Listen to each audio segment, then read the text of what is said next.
వజ్రాయుధం 18 ఏళ్లు నిండిన ప్రతొక్కరు ఓటరుగా నమోదు చేసుకొని విధిగా ఓటేయాలి. ఓటును అమ్ముకోకు, ప్రశ్నించే హక్కును కోల్పోకు.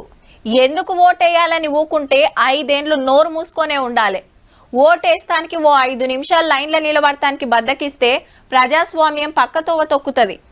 ఓటు మీకొక వరం, వదులుకోవద్దు. ఓటు మీదైన స్వరం, మౌనంగా ఉండొద్దు. గీసొంటి సుద్దులు ఎన్ని చెప్పినా పోయేటోళ్ళు ఓతరు, పోనోళ్ళు ఓరు గాని ఇది జూబ్లీహిల్స్ ముచ్చట కాదుల్లో, బీహార్ కహానీ. ఏమో అనుకున్నా మీ తాబక్ బీహార్ వాళ్ళు బిర్రు మీదనే ఉన్నారు. ఓట్ల మత్తడి దుంకిచ్చిర్రు. మళ్ళా ఎన్నర్ రానంత మంది వచ్చి రికార్డు కొట్టేసిండ్రు. 3,70,00,000 మందికి ఓటు హక్కు ఉన్నది.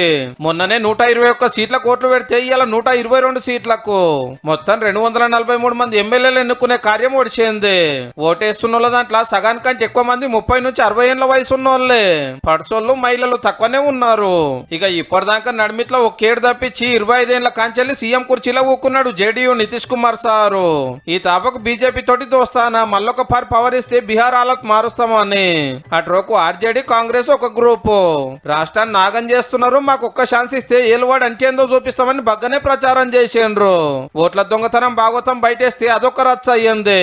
ఇక దేశంలో ఎన్నో పార్టీలకు సలహాలు ఇచ్చిన ప్రశాంత్ కిషోర్ సార్ పెట్టిన జన్ సూరజ్ పార్టీ నడిమిట్ల రాష్ట్రంలో ఉన్న 7.5 కోట్ల మంది ఎవరిని కోరుకుంటున్నారో, ఏ పార్టీకి అధికారం ఇస్తున్నారో తెలవాలంటే ఈ శుక్రవారం దాకా ఆగవలసిందే.